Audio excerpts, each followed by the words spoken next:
बिहार में एमएलसी हैं और नीतीश कुमार के काफ़ी करीबी भी माने जाते हैं। खालिद अनवर साहब, जहां बीजेपी की सरकार है वहां कोई दंगा फसाद होता है तो बात समझ में आती है कि जानबूझकर दंगा कराया जा रहा है, लेकिन लोग बीजेपी के अलावा दूसरी पार्टियों की सरकार बनाते हैं, नीतीश कुमार आरजेडी की सरकार बनाते हैं ताकि दंगा न हो, फसाद न हो, लोगों का जान माल महफूज रहे। लेकिन जहां नीतीश कुमार जैसे वज़ीर आला की सरकार है वहां भी अब दंगा होने लगा है और बिहार में रामनवमी के मौका पर कई जगहों पर मस्जिदों में आग लगाई, दंगा फसाद हुआ था। ऐसा क्यों हो रहा है? नहीं, ऐसा नहीं है कि जहां बीजेपी की सरकार है वहां दंगा नहीं हो रहा है। देखिए, ये कहना बिल्कुल सही होगा कि बीजेपी की सरकार जहां नहीं है वहां दंगा कराया जाता है, और यही हुआ है बिहार में इस बार। और सरकार का काम दंगे को वक्त पे कंट्रोल कर लेना है, काबू कर लेना है। कुछ लोगों ने साजिशें की कि ये दंगा कराया जाए, और उनकी प्लानिंग ये थी कि पूरे बिहार में आग लगा दी जाए, पूरे बिहार में इस आग को फैलाया जाए। लेकिन नीतीश कुमार और बिहार की सरकार ने बहुत ही माइक्रो लेवल पे मॉनिटरिंग करके एक एक चीज़ को, सबसे पहले तो हम लोगों ने दंगा को रोका, और उसके बाद कौन इसमें क्रिमिनल हैं, कहाँ से साजिशें हुई हैं, कौन लोग इसके पीछे हैं, कौन फाइनेंस कर रहा है, कौन बम पहुंचा रहा है, कौन गोलियां दे रहा है, कौन बच्चों को मोटिवेट कर रहा है, कौन क्रिमिनल्स तैयार कर रहा है, इन सब पे एक एक चीज़ पे इन्वेस्टिगेशन चल रहा है। और आप देखेंगे कि तकरीबन 1700 से ज़्यादा लोगों पर एफआईआर हुई है बिहार शरीफ में, और तकरीबन इसी तादाद में सासाराम में भी एफआईआर कराई गई है। तो अगर सरकार को का ज़रा सा भी माने इसके अंदर नरमी करनी होती तो इतने सख्त और इतने बड़े पैमाने पर कार्रवाई नहीं की जाती जो तैयारियां चल रही है। बहरहाल दंगा हुआ है। खालिद साहब, नीतीश कुमार को तकरीबन 20 साल हो रहे हैं वज़ीर आला रहते हुए। उनका जो 20 साल का कामकाज का अंदाज़ रहा है बड़ा अच्छा माना गया है कि उनके दौर में कहीं दंगा नहीं हुआ, फसाद नहीं हुआ, वायलेंस नहीं हुआ, छोटी मोटी घटनाएं, यानी कहा जाता है कि प्रशासन पर पूरा उनका कंट्रोल है या प्रशासन को उन्होंने बहुत लॉ एंड ऑर्डर को अच्छा बना। लेकिन इस मरतबा कहाँ चूक हुई सरकार से कि लॉ एंड ऑर्डर अच्छा नहीं रह सका, ये दंगा हो गया? नहीं, इस मरतबा चूँकि देखिए, दंगा कराने की कोशिशें पिछले 20 साल में कई मरतबा हुई, और देखिएगा तो अंदाज़ा होगा कि हर साल ऐसी कोशिश होती है रामनवमी के मौके पर, मुहर्रम के मौके पर, कि दंगा कराया जाए। कोशिशें ऐसा नहीं कि नहीं हुई है, लेकिन 20 साल में उन्होंने दंगे को कंट्रोल किया है, काबू किया है, दंगा होने नहीं दिया है, जो आज भी हुआ है। हुआ क्या है कि जो दंगाइयों की साजिश थी पूरे बिहार को चलाने की, मीडिया ने ये दिखाना शुरू कर दिया, ये दंगा हो गया, ये दंगा हो गया, इतने लोग मर गए। बताइए, गृह मंत्री जी माननीय अमित शाह जी जा कर के एक गृह मंत्री ऐलान करे कि बहुत लोग मरे हैं वहाँ दंगे में, और पता ये चला कि एक आदमी की मौत नहीं हुई, एक आदमी की, एक बच्चे की मौत हुई, और आप कह रहे हैं कि सैकड़ों की तादाद में लोग मर गए हैं। इसका मतलब ये है कि कोई ग्रुप ऐसा था जो ये समझ रहा था कि सैकड़ों लोग मारे जाएंगे, हज़ारों की तादाद में लोग जो है ना ज़ख्मी होंगे, लाखों की तादाद में घर जलाए जाएंगे, पूरा बिहार धू धू करके जल उठेगा, उसकी तैयारी थी। नालंदा ज़िला, उसका जो ज़िले अध्यक्ष जनता दल यूनाइटेड का है वो मुसलमान है जी, मेन पार्टी का।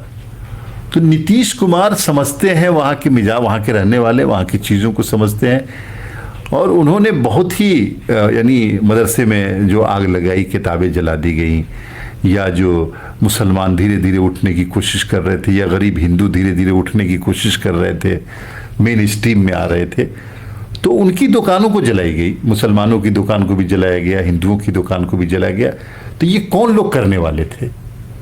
कोई ये अगर समझ रहा है कि ये दंगा मुसलमानों के खिलाफ था, या ये समझ रहा है कि ये दंगा हिंदुओं के खिलाफ था, तो गलत फहमी में है। नुकसान तो मुसलमानों का हुआ ना, मदरसा जलाया गया, मस्जिद जलाई गई, बड़े बड़े मुसलमान ताजिर हैं जिनकी दुकानों को लूटा गया है। आप बहुत अच्छी बात कह रहे हैं, नुकसान आपकी नज़र में मुसलमान का हुआ है, हमारी नज़र में बिहार का नुकसान हुआ है। सरकार की नज़र में ये मुसलमान का नुकसान नहीं है, ये बिहार का नुकसान है। ये दंगा बिहार के खिलाफ दंगा है, और सरकार नीतीश कुमार इसको बहुत ही प्रॉम्प्ट लेवल पे एक्शन लेकर के, चाहे हर्जाना देना हो, चाहे मुजरिमों को पकड़ना हो, चाहे गैंगस्टर एक्ट लगाना हो, चाहे सब लोगों को गिरफ्तार करना हो, चाहे कितना भी ताकतवर हो उसको जेल भेजना हो, इसमें कंप्रोमाइज नहीं होगा, इसलिए बिलबिला रहे हैं। भारतीय जनता पार्टी के लोग क्यों बिलबिला रहे हैं? वो कह रहे हैं ना कि फला हमारे बहुत करीबी नेता थे, वो थे नहीं, उनको पकड़ लिया।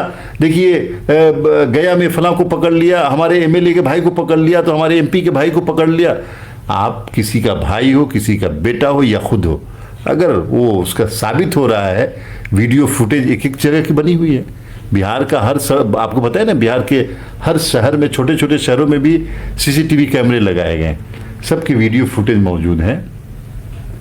एक एक आदमी गिरफ्तार किया जाएगा। हमारे साथ थे डॉक्टर खालिद अनवर, नीतीश कुमार बिहार के वज़ीर आला और उनके काफ़ी करीबी माने जाते हैं।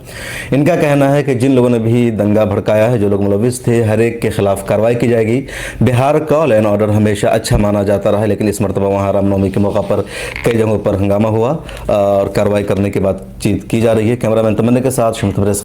किस तरह मुसलमानों पर पथराव होता है या रामनवमी के जुलूस पर पथराव का सिलसिला किस तरह शुरू होता है, इसका कई सारा सबूत पिछले दिनों हम आपको बता चुके हैं और एक और सबूत हम आपको दिखाने जा रहे हैं। मामला उत्तर प्रदेश के आगरा का है, जहां हिंदू महासभा और अखिल भारतीय हिंदू परिषद के नेताओं ने खुद ही गाय कहा, ये लोग हैं मुसलमानों के जिन्होंने गौकुशी की है, गौ माता को ज़बह कर दिया है, इनको फौरन गिरफ्तार किया जाए। और इसके पीछे पूरी प्लानिंग थी हंगामा बर्पा करने की, हिंदू मुस्लिम फसाद कराने की, रामनवमी के जुलूस के मौका पर बड़े पैमाने पर साजिश रचने की।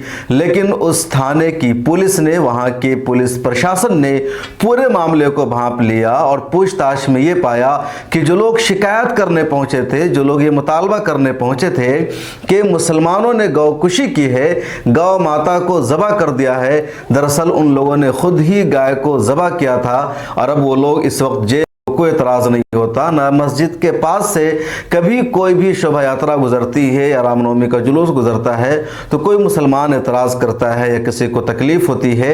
एतराज़ उस वक्त शुरू होता है जब मस्जिद के सामने जाकर के बुलंद आवाज़ से लाउड स्पीकर बजाया जाता है, मस्जिद के सामने मुसलमानों को चढ़ाया जाता है, मुसलमानों के खिलाफ काबिल एतराज़ात नारे लगाए जाते हैं। और जहाँ ये सब मुमकिन नहीं होता है वहाँ दूसरी साजिश रची जाती है। और ऐसा ही एक साजिश रची गई है आगरा में। आगरा में एक जगह है गौतम नगर और वहाँ थाना है तमादुद्दौला। उस पुलिस स्टेशन के इलाके में अखिल भारतीय हिंदू परिषद और हिंदू महासभा के 2-3 नेताओं ने खुद से गाय को ज़बह किया और उसके बाद एक मुसलमान रिजवान है और दूसरा शानू है, उसके बारे में थाना में जाकर के शिकायत की कि इन लोगों ने गाय को ज़बह किया है, इनके खिलाफ कार्रवाई की जाए। हम वहाँ पर पहुँचे थे जाए वकूफ़ पर और हमने पाया कि मुसलमानों ने गाय को ज़बह किया है। पुलिस ने मामले की छानबीन की तो पता चला कि जो लोग शिकायत लेकर पहुंचे थे वही मुजरिम है। जर्नू मिरर ने इस पूरे मामले पर स्टोरी की है और नाम भी बताया है कि कौन कौन हिंदू महासभा के इसमें लीडर मुलविस थे।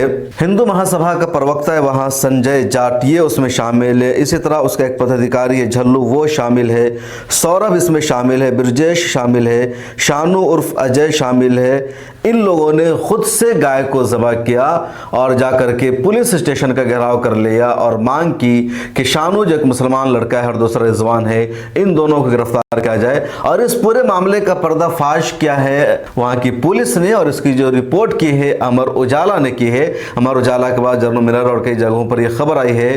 तो अमर उजाला की रिपोर्ट